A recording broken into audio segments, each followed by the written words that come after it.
Assalamualaikum warahmatullahi wabarakatuh. Selamat siang bagi yang membuka video ini di siang hari. Selamat malam bagi yang membuka videonya di malam hari.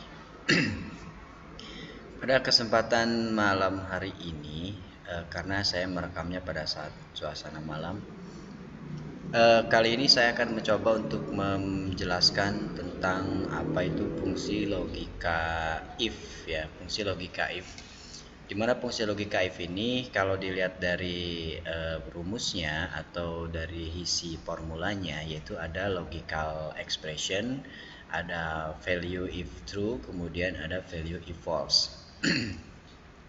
Sementara penjelasan sederhananya bahwa di dalam fungsi if ini berarti isinya adalah memiliki pernyataan yang dimana pernyataannya itu ada pernyataan yang benar dan juga ada pernyataan salah gitu ya. Nah, contoh di sini ada pernyataannya, yaitu pertama ada jika nilainya di atas 70 maka nilainya lulus keterangannya. Kemudian yang kedua, jika nilainya di bawah 70 maka akan mengulang untuk keterangannya. Nah, ini adalah sebagai contoh simulasi untuk dua pernyataan, di mana dua pernyataan ini maka salah satunya harus dinyatakan sebagai pernyataan yang salah dan salah satunya harus dinyatakan sebagai pernyataan yang benar. Contoh misalnya di sini pernyataan benarnya yaitu adalah jika nilainya 70, maksudnya jika nilainya di atas 70 maka harus lulus. Nah, cara penulisannya seperti ini. Ya. Oke, kita coba jelaskan. Jadi cara penulisannya tinggal diketik sama dengan, kemudian dimasukkan fungsi if, buka kurung, maka akan muncul logical expressionnya. Logical expressionnya adalah di sini itu kan keterangannya jika nilainya di bawah 70 atau jika nilainya di atas 70. Nah, yang kalian harus perhatikan adalah di sininya jika nilainya. Nah, jika nilainya berarti logical expressionnya itu ada di kolom nilai. Nah, kolom nilainya itu untuk barisan C6 itu berarti ada di nilainya di B6. Nah, maka muncullah di sini B6. B6-nya itu harus seperti apa? Di sini dinyatakan jika nilainya di atas 70. Maka jika nilainya adalah ini, maka di sini dikasih ekspresi, yaitu ekspresinya lebih dari 70. Yang lebih dari itu tandanya seperti ini. Bisa kita lihat juga di tabel ekspresinya. Tabel ekspresinya nih, jika tandanya huruf V secara horizontal terbalik ke sebelah kiri maka akan seperti lebih besar. Kalau ini lebih kecil. Karena di sini dimintanya jika nilainya di atas itu berarti lebih besar dari 70, maka penulisan ekspresinya seperti ini. Selanjutnya dikasih setelah ditemukan logical ekspresinya, maka muncul diberikan tanda batasnya. Ini bisa tanda koma atau tanda titik koma tergantung kepada settingan komputer yang kalian miliki ya. Nah, kalimat di sini muncul value if true. Jadi kalau seandainya ini benar isinya di atas 70, kalimat benarnya adalah lulus gitu ya. Kalimat benarnya adalah lulus, kasih tanda kutip 2 kemudian ditulis lulus. Oke, tanda kutip ini fungsinya adalah untuk memberikan perintah atau memberikan informasi kepada komputer agar tulisannya ini atau tulisan lulus ini adalah merupakan teks gitu. Jadi kalau seandainya merupakan teks maka diberi tanda kutip 2 di depan dan juga di belakang teks yang akan kita masukkan. Nah, kalau ini berarti kan sudah ketemu ya value if true-nya. Nah, value if true-nya adalah lulus gitu ya. Maka tinggal diberikan value if false. Bagaimana caranya? Tambahkan lagi pembatasnya, bisa koma atau titik koma tergantung komputer yang kalian miliki. Ingat ada di sini, bisa diperhatikan. Nah, setelah itu kita memasukkan value if false. Value if false itu adalah pernyataan yang salah ya. Kan tadi sudah dibilang kalau seandainya ada atau memiliki dua pernyataan seperti ini, maka kita memasukkan pernyataannya itu satu pernyataan benar dan satu pernyataan salah. Jika pernyataan benarnya adalah lulus, maka pernyataan salahnya adalah mengulang. Nah, untuk pernyataan yang salah ini kita hanya tinggal mengetikkan kata mengulang, hanya kata mengulang aja. Kemudian jangan lupa diberikan tanda kutip 2 karena mengulang merupakan teks ya, bukan angka. Nah, jadi kalau sudah seperti ini tinggal kamu selesai, berarti tinggal dikasih tutup kurung. Tutup kurung ini juga berpengaruh kepada banyaknya kata if atau tulisan if pada rumus atau formula yang kamu ketikkan atau yang kamu masukkan. Jika if-nya ada satu, maka kurung di belakangnya itu hanya satu. Tapi jika misalnya pernyataan benarnya itu banyak gitu ya, seperti yang di bawah ini ada 3, maka di sini akan disesuaikan dengan jumlah if yang ada di sini, yang ada di dalam formulanya. Karena ada satu, cukup hanya satu aja. Kemudian kamu tinggal tekan enter. Nah, seperti itu. Oke, ini adalah hasil daripada fungsi if atau logika if yang dicontohkan pada tabel nilai dan keterangan, di mana yang kita cari adalah keterangannya. Keterangannya berdasarkan pernyataan di bawah ini. Pernyataan di bawah ini yang pertama, jika nilainya di atas 70 maka lulus. Kita bisa cek ini 78. 78 itu berarti lebih dari 70. 78 lebih dari 70 maka keterangannya itu harus lulus. Nah, akhirnya sudah muncul di sini keterangannya lulus. Sementara yang di bawah 70, nah ini 50 itu di bawah 70, maka dia akan secara otomatis menjadi keterangannya adalah mengulang. Seperti itu ya. Oke, itu adalah contoh sederhana fungsi if atau logical expression. Nah, ini adalah tabel ekspresi yang perlu atau wajib kita pahami, di mana apabila mendapatkan apabila kita akan memperoleh di sininya yaitu di atas 70 atau lebih dari 70, maka di sininya bisa menggunakan ekspresinya yang seperti ini. Kalau seandainya nilainya kurang, maka di sini ekspresinya yang digunakan ini, gitu ya. Nah, kalau seandainya ini sama dengan, ya berarti tinggal sama dengan. Kalau seandainya ada keterangan jika nilainya lebih dari 70 sama dengan, maka di sininya lebih besar dari 70 sama dengan, gitu ya.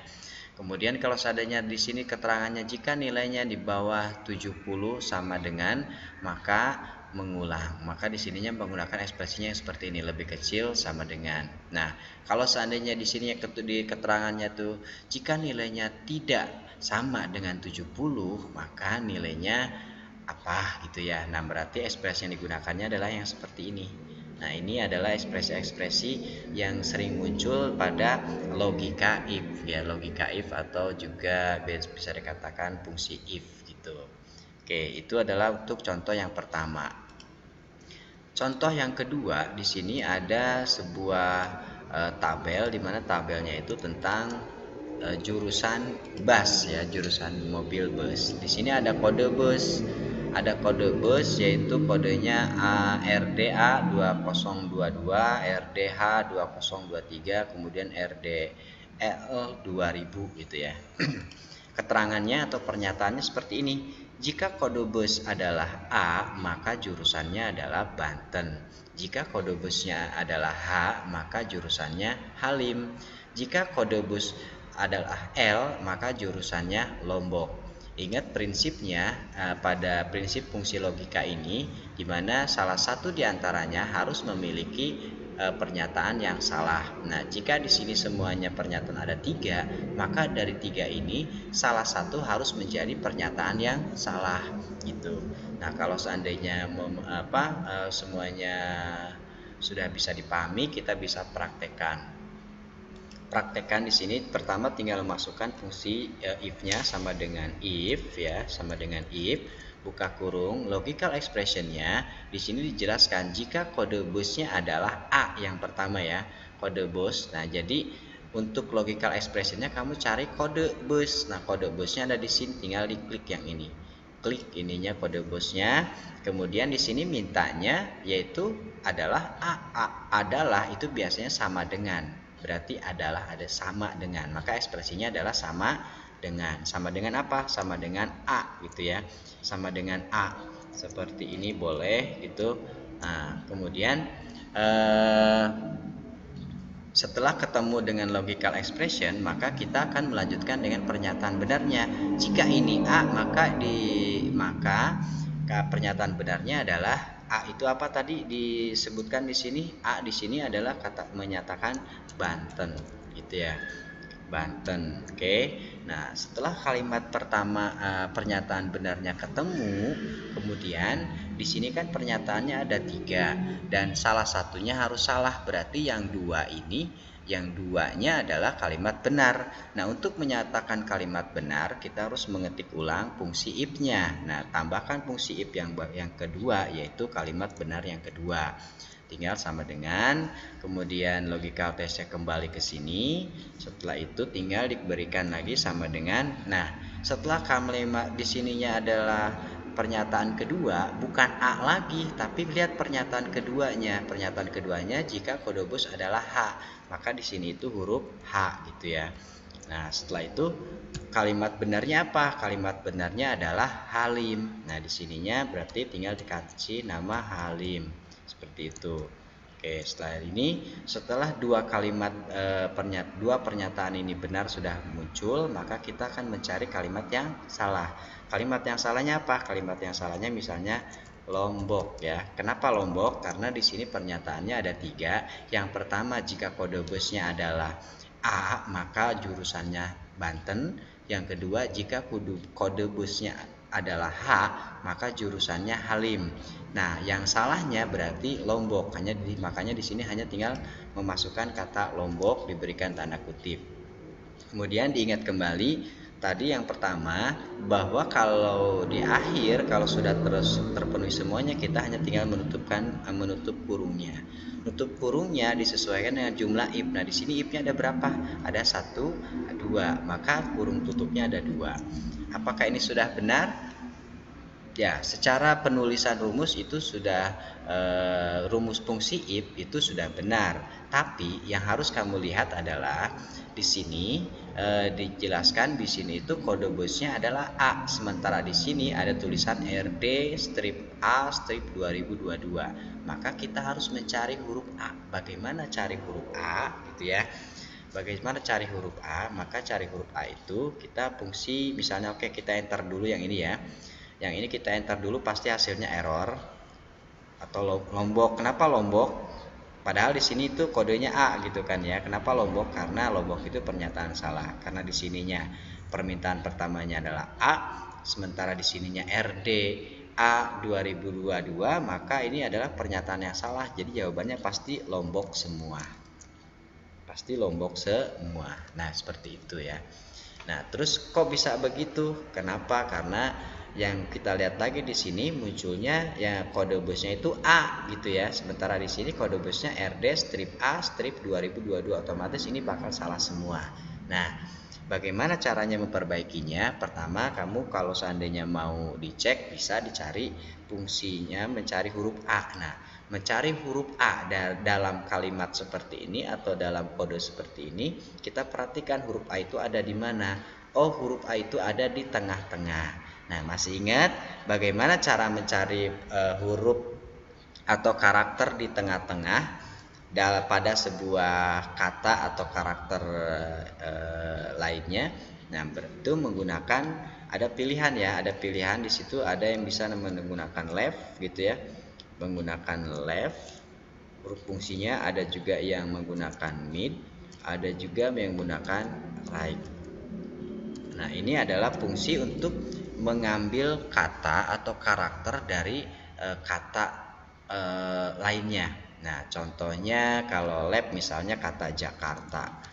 Jakarta, kita mau ngambil kata Jaka. Kata Jaka dari kata Jakarta itu bisa menggunakan lab. Contohnya berarti di sininya ada lab sama dengan di sini tadi muncul apa? String. Stringnya itu adalah ini. String itu maksudnya kalimat yang akan kita dijadikan patokan untuk kita ambil beberapa katanya. Contohnya ini Jakarta, berarti stringnya Jakarta. Kemudian dikasih tanda pembatasnya, number of charge itu adalah berapa huruf yang kita ambil. Nah, Jaka itu ada memiliki 4 huruf, maka di sini tinggal masukkan angka 4, ditutup kurung, maka hasilnya Jaka, gitu ya. Nah, bagaimana dengan ini? Apakah fungsi lab ini bisa berlaku untuk mengambil huruf A pada kata RD strip A strip 2022 ini? Tentu tidak bisa. karena dia ada di tengah-tengah. Nah, kalau di tengah-tengah bisa gunakan rumus yang ini. Contohnya kita ngasih mencari don dari kata Indonesia gitu ya. Nah, kemudian kita pakai mid. Nah, ini pakai mid, stringnya berarti Indonesia, yang dicari adalah kata don. Kata don kita hitung ada huruf keberapa, startingnya udah, kemudian ODK. Nah, starting at itu artinya kita mulai dari huruf keberapa. Kita cari di sini don. Kita akan mencari kata don. D-nya ini berada di urutan keberapa dari kata Indonesia. Nah, tinggal hitung I N D berarti huruf ketiga. Nah, kita ambil lagi starting up-nya, kemudian extract length itu adalah berapa kata yang akan kita ambil. Nah, berarti don itu ada berapa huruf? Ada 4 ya, maka tinggal masukkan angka 4, enter. Nah, berarti kira-kira menurut kalian untuk mencari ini huruf A itu lebih cocok mana? Otomatis lebih cocoknya menggunakan fungsi mid ya. Bagaimana cara mencari huruf A di sana? Nah, kita bisa cari di sini sama dengan misalnya pakai mid, buka kurung, kemudian kita stringnya berarti cari ke sini ya. Stringnya setelah itu dikasih pembatasnya, diperhatikan yang di sininya. Starting up-nya, starting at-nya kita hitung A itu ada di karakter keberapa. Kita hitung R, D, strip, A. A itu huruf keberapa? Huruf keempat gitu ya. Keempat. Kemudian kita kasih lagi extract length, itu kita carinya apa? Yang kita cari adalah huruf A gitu ya kan, huruf A. Ya, maka yang dicarinya huruf A itu berapa kata atau berapa karakter? 1 ya. 1. Tinggal ditutup. Nah, jadilah huruf A ketemu gitu. Maka untuk menjawab rumus yang ini berarti B16-nya itu diganti dengan huruf yang ini, rumus ini. Nah, rumus ini bisa kamu copy ya, kemudian dimasukkan ke sini. Nah, ininya itu B16-nya diganti dengan rumus mid tadi. Nah, gitu. Oke, kita ganti lagi B16-nya itu diganti dengan hasil copy tadi. Hasilnya maka yang tadinya Lombok akan berubah jadi Banten. Bagaimana dengan yang lain? Kamu tinggal di copy aja. Di sini tinggal di copy aja, kemudian masukkan ke sini, di paste gitu ya. Nah, maka hasilnya seperti ini. Inilah yang benar. Terima kasih atas perhatiannya. Selamat mencoba dan assalamualaikum warahmatullahi wabarakatuh.